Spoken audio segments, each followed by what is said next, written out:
Our church's covenant helps us remember why we are part of this faith and why we give our time and resources for this congregation. I will read the words this morning, and I encourage you to recite them along with me in your own homes.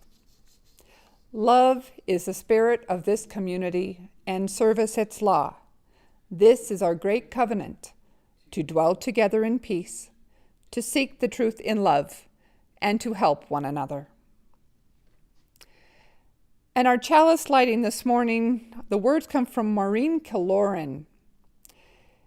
In this free church, we come together without creed, focusing instead on the core values of justice, equity, and compassion, of mutual acceptance of our diverse ways of being, as we seek to connect ourselves more fully with the unfolding truths of life and of our world.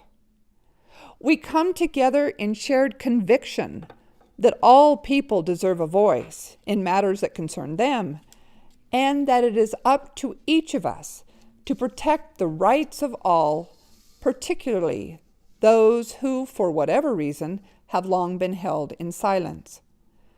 We come together in stubborn belief that community is possible and that peace is more than a dream. We commit together to affirm in our actions as well as our words the inherent worth and dignity of every human being.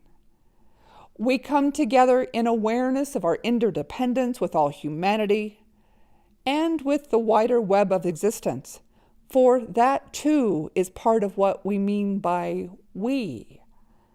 In this free church, we come together without creed, believing that the way we live in the world bears testament to the values of our beliefs. We light this chalice as a beacon of hope for those who have gathered here this day, for all who have ever walked through our doors, for those who may yet find the spiritual home, and for those whose paths will never come our way. But for all this, and for all those things we dare to hope and dream, we kindle our chalice flame this day.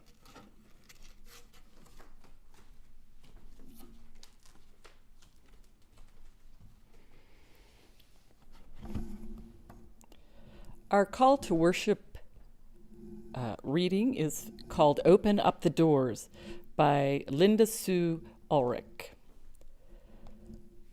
Open up the doors, push on looming wooden arches embroidered with ironwork. Brace shoulders against the weight of history unmoved. Slough off the musty smell of unused joy and stored up sorrow.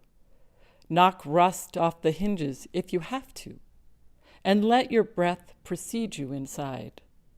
Open the doors more. Make room for a shaft of sunlight to cross the threshold. Give the dust mote something to dance about. Peek through a single slice of possibility and name even the half-hidden truths you see. Open the doors wider still. Pour yourself through the gap. Strut or sneak or sidle as suits you best. Cleanse whatever scrapes catch your skin and bind up the wounds that keep you from entering whole. Open the doors as far as they will go. Draw on the strength of the stones beneath you. Ground yourself in a firm sense of who you are. Stand as a beacon welcoming the next seeker and shine far beyond the lintel and sill. Open all that you are. Heighten and deepen your connections to the world around you. Broaden your definition of neighbor. Grow into the largest target of grace that you can muster. And pray to become a gateway for even greater love and compassion. Open up the doors, my friends, lest we keep the stranger out and condemn ourselves to prisons of our own making.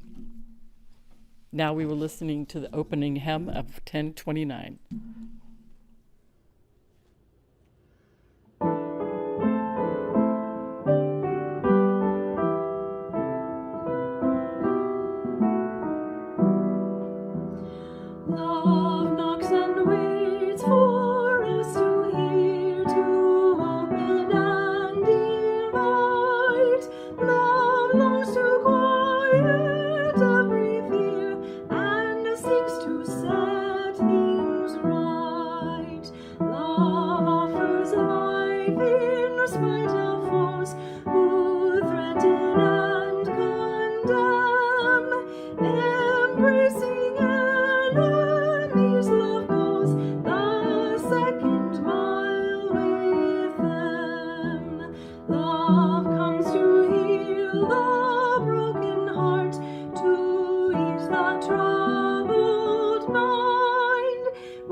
Today's Time for All Ages is a book called Doors in the Air by David Wheel, art by Pierre Pratt. Doors in the Air. My house has a roof to keep out the weather and walls on the sides to hold it together. Windows for light, closets for clothes, a spooky old cellar where nobody goes. 3 beds, 1 tub, some tables and chairs, and a small place for brooms tucked under the stairs. There are baskets and boxes, big bowls and books, and long skinny mirror where Mom always looks, and 2 cats.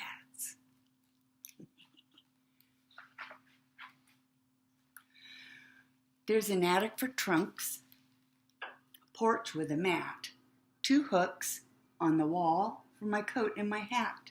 There are brooms in the halls, ceilings and floors, but what I like best in my house are the doors. There he goes at his door. There's a door at the front, a door at the back, and a door to my room I keep open a crack. There's a cuckoo bird. Doo-doo-dodo bird. If it weren't for the doors, without any doubt, I'd have to stay in or I'd have to stay out. I'd be trapped in one place, like a fish in a bowl, like a bird in a cage or a post in a hole. Off he goes. Stuck, that's what I'd be, stuck in one place like a tamarack tree.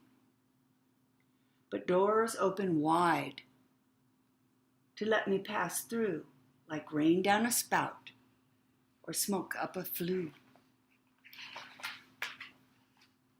Off he goes.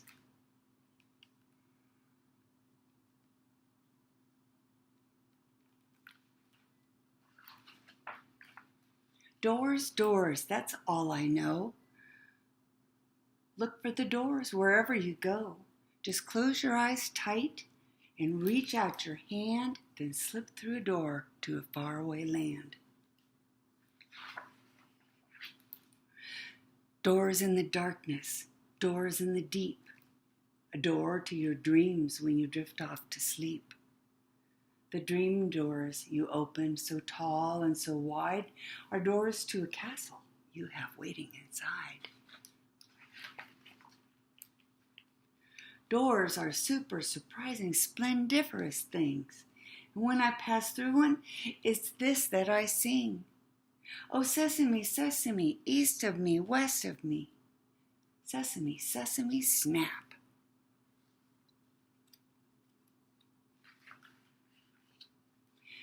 You are, you see, the silver key to open up the lock. Oh, sesame, sesame, wrinkles and recipes, tickety-tackety talk. There he goes, he's the key. Doors. Doors in the air, doors in the air. There's one over here, there's one over there. If you feel blue, in a sad, soggy space, imagine a door to a happier place. Off he goes. Fly to the moon. It's not very far. Remember, you don't have to stay where you are.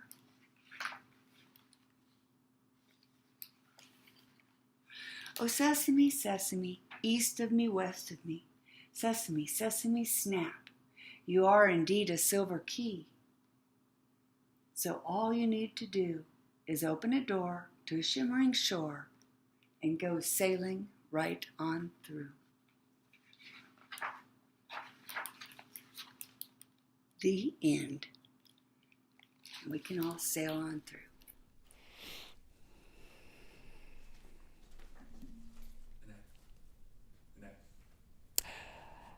This is our time to share our joys and concerns with each other. that we may connect together, especially at this time when we cannot connect in person. We have one email this morning that was sent earlier in the week, so I will share that while Molly lights our candles. We got an email from Arthur Cool. He says, Annalise fell in the bathtub last night. She hit her head and fractured one of her vertebrae. Spent most of the day at the ER yesterday, but she is now home and starting a very slow and painful recovery. So she needs as much love, good wishes, and courage as she's going through this. So if there's anything you can do to help or reach out to them, that would be lovely. I'm looking at our chats. We have a concern from Victoria McDonald. She said, for those of us who are suffering from the Delta spike, but also those who are dealing with just the challenges of life, it's a concern.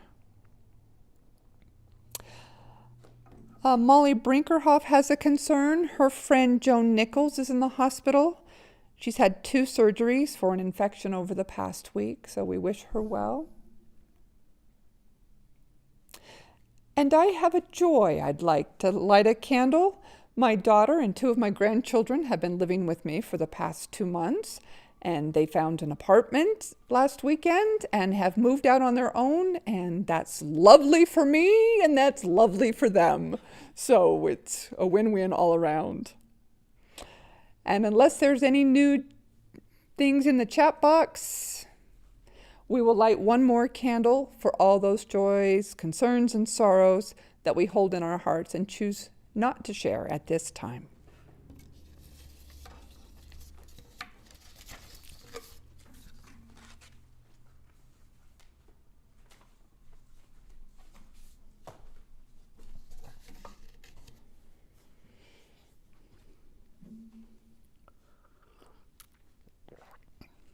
Good morning.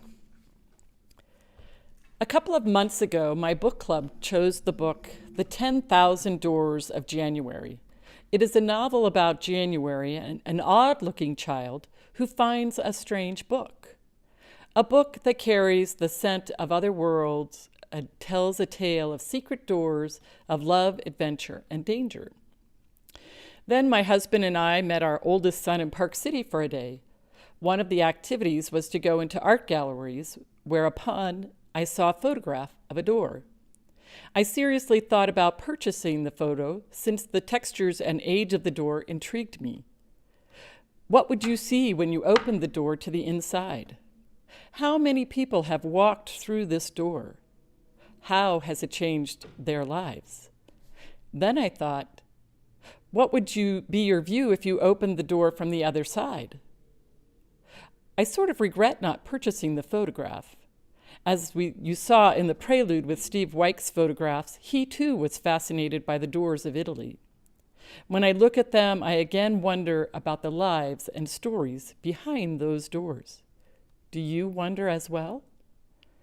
Then I asked a librarian for some reading suggestions, and she recommended the title, The Starless Sea. I didn't realize it at the time, but it too is a book where the doors are an integral part of the story. The book jacket says, far beneath the surface of the earth, upon the shores of the starless sea, there is a labyrinth collection of tunnels and rooms filled with stories. The entryways that lead to this sanctuary are often hidden, sometimes on forest floors, sometimes in private homes, sometimes in plain sight. But those who seek will find. Their doors have been waiting for them. And in that moment, I felt like doors were speaking to me. And that is how I came up with this topic. Another quote from The Starless Sea, there are many pieces to a person, so many small stories, and so few opportunities to read them. We each go through doors that create small stories in our lives, and sometimes big ones. Usually, we don't even notice beforehand the doors we enter for those small and life-changing moments. On rare occasions, we know stepping through a doorway will send us on a whole new path. Think about how many times a day you go through a door. Humans are essentially the only creatures on our earth who make doors, except the trapdoor spider. We make all kinds of doors, from simple to extremely elaborate. They are made of all sorts of materials, all sorts of wood, and all sorts of metals. Distinctive decorative doors are meant to impress and even inspire those who cross their thresholds. Entrances continue to be one of the main focuses when designing a space, and for good reason. After all, these architectural features make a statement about what lies inside. The first doors in history were made from fabrics or animal hides, but they became more secure when their structures did, evolving to wood and later bronze and stone, though the most ornate materials have been reserved for monuments like churches and state houses. So I'd like to share a brief history lesson on doors. The first recorded history of doors was found in Egyptian tomb paintings 4,000 years ago. No one knows who invented the door, only that it was first incepted somewhere in central Egypt. In ancient Egyptian architecture, a false door was a wall decoration that looked like a window. It was common in tombs and represented a gate to the afterlife. In biblical times, King Solomon's temple doors were made of olive wood, as were many doors of the past. In India, there are ancient doors made out of stone that were creatively designed with stone pivots to swing open. As time progressed and advancements were made, the Romans used their creative architectural minds to create more advanced doors. These doors were usually made out of bronze and included the use of single, double, sliding, and folding doors. In Roman religion, Janus was the Roman god of doors and archways. As the Romans were suspicious people, during the time of war, there were lucky and unlucky ways for an army to march through a Janus, a door. The Janus Germanus is a famous door in Rome, a shrine for the Roman god Janus. It stands as a simple rectangular bronze structure with double doors at each end and was closed, this is interesting, was closed during times of peace and open during times of war. No one is quite sure why and what this symbolized, and it seems very counterintuitive to me. The first recorded automatic door was created in the 1st century AD during the era of Roman Egypt by a Greek scholar known as Heron of Alexandria. However, if we're talking about ingenuity, leave it to the Chinese to create the first foot sensor activated door during the reign of Emperor of Yung of Seoul, ruling from 604 to 618. During the 12th and 13th century and medieval times, the symbol at your door was significant. Differing seals could stand for reputation, prestige, status, and wealth. These doors were created from whatever material was available in the region, and copper and bronze were integral materials for medieval architecture. The base material for doors were mainly strong oak.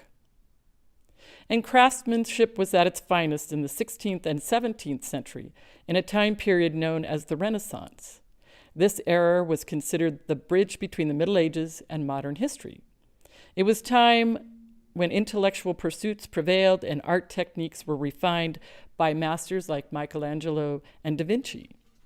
Classical Greek designs were incorporated into cathedrals and monuments to bring forth a new realism in sculpture and craftsmanship. Spanish-style Renaissance doors were studded with hundreds of hand-forged iron clavos, or nails. Tuscan-style doors from the hills of Italy were of great beauty. Their borders were adorned with figures, birds, and foliage. In many of the doors, rectangular panels were filled with bas-reliefs of sculptures, carvings, or molds, in which subjects are illustrated with innumerable figures. Michelangelo described these doors as the gates to heaven. As religion reigned supreme during this era, the finest French Renaissance doors were first created for cathedrals. characterized by their Gothic details, coat of arms, and/or royal and period motifs. French doors were mainly carved from fine cedar wood. Years later, French doors were enriched, too, with bas-reliefs of landscapes, figures, and elaborate interlaced borders. Doors have been symbolic and evolved stylistically in various cultures for centuries. For symbolism, you just think about when you watch a movie. Often the main character stops before a door into a house, an office building, a warehouse, a church, etc. We see a dramatic pause and the music changes. The audience knows something's going to happen or a change in the character's life when they walk through the door. They stop. They contemplate how this will change their life. Doors are the creator of new stories and stories within stories, since buildings and houses usually have many doors within them. Tom and I have moved several times, and each time we entered the door of our new house, it has been life-changing. When we walked through our doors to bring a brand new baby into our house, life changed. It brought more love and challenges into our house. Whenever we moved, the doors of these new homes created new life stories for the whole family. There is always one moment in childhood when the door opens and lets the future in, according to Graham Greene. And I think of our church doors right here. When I first walked through our front doors, a woman named Donna Nelson greeted me. Some of you will remember her. If it hadn't been for her warmth, I doubt I would have returned to come through these doors again. It changed my life. This place, this church, these doors gave me a sense of belonging. These church doors have changed many lives, and I suspect for each of you who have physically stepped through these doors, it has affected your life. For those who are with us virtually and have never stepped through the actual doors of our church, think of your computer as a doorway to our small community. I have seen many lives change here at this church, and I will share a couple of stories with you. A woman came one day and walked through these doors without her 6 children and her husband. She no longer had faith in her old church. These doors gave her a new perspective, and she realized she could live a different life. She brought her children and her husband to attend our services. Over time, they became regulars, but they were finding the doors to their previous faith were closing. People they previously thought were friends would no longer talk to them. The husband started seeing that the door to his career was quickly closing due to his change in faith. Unfortunately, they had to move away to enter new doors to a happier life. I have seen this happen all too often. This Unitarian Universalist church in Idaho Falls many years ago opened their doors to the LGBTQ community when no one else would. The building housed PFLAG, parents and friends of lesbians and the gay community. These doors helped many youths to find acceptance of themselves and from others. Doors we open are opportunities or risks we are offered, but some are too fearful to take that step through. Others step softly and cautiously over the threshold, and still more bold individuals go striding and confidently into the opportunity. The thing is, no one never knows how an opportunity risked will turn out. Most will be the best thing that ever happened to us, and others will be dismal failures. There is no right or wrong about this. They are all chances to learn about ourselves and who we are and want to be, all because of doors. Milton Berle once said, "If opportunity doesn't knock, build a door."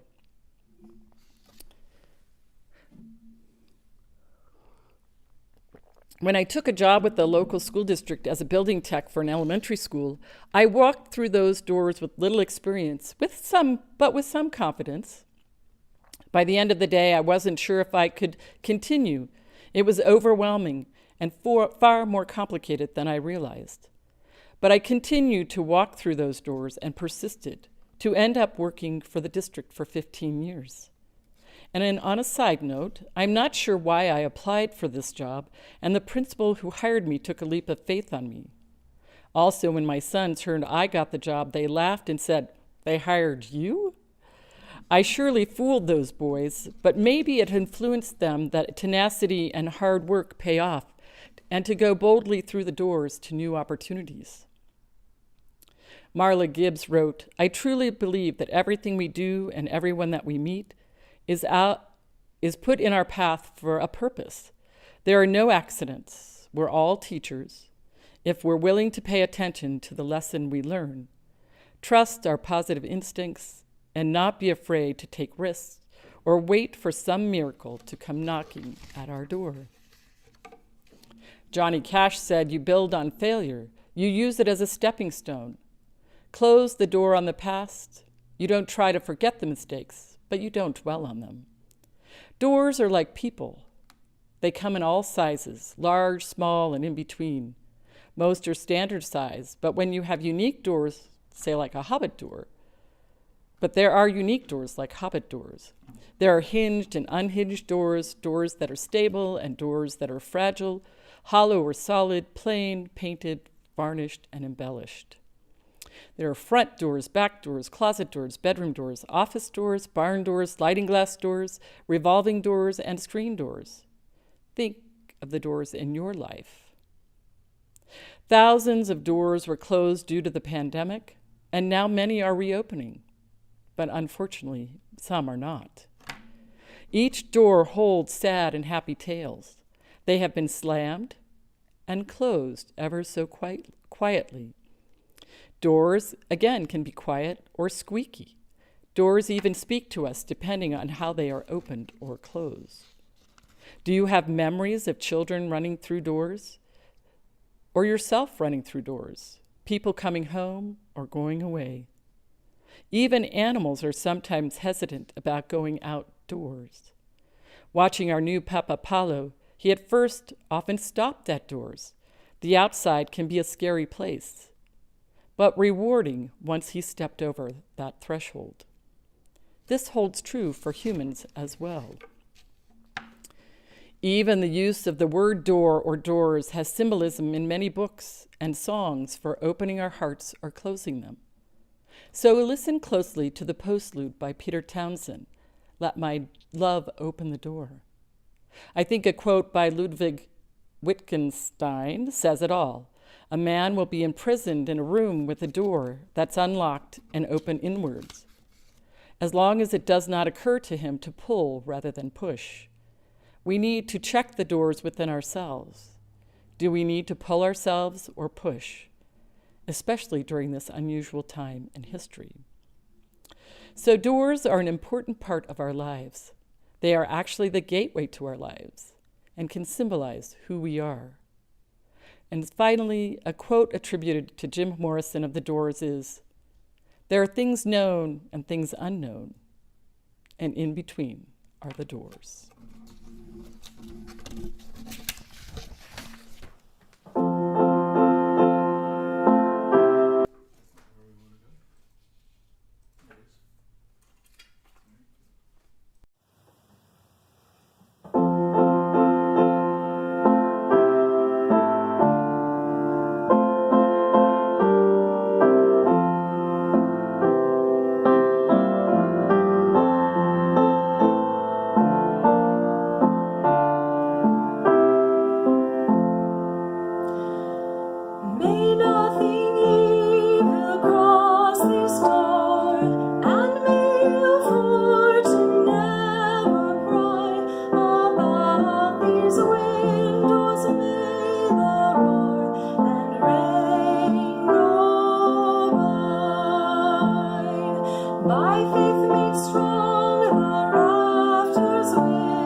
Our closing words are by Joanna Stafford, A Guiding Key.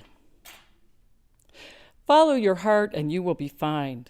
Follow your dreams, it's the key to everything.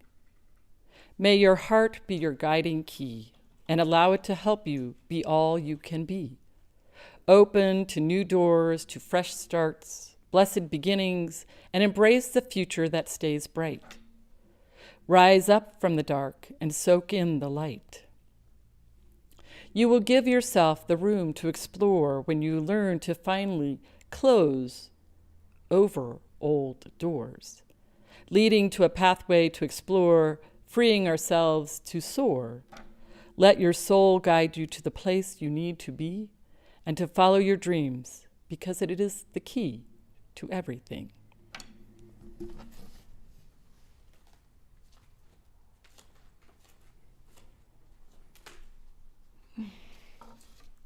We want to thank Molly today, and it is now time to extinguish our chalice with the following words. If you wish, please join me in the recitation. We extinguish this flame, but not the light of truth, the warmth of community, or the fire of commitment. These we carry in our hearts until we are together again.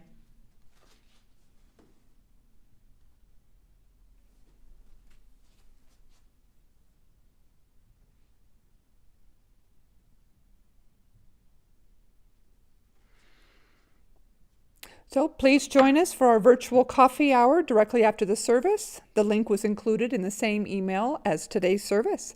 It's time for our postlude. Be safe and be well.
My love.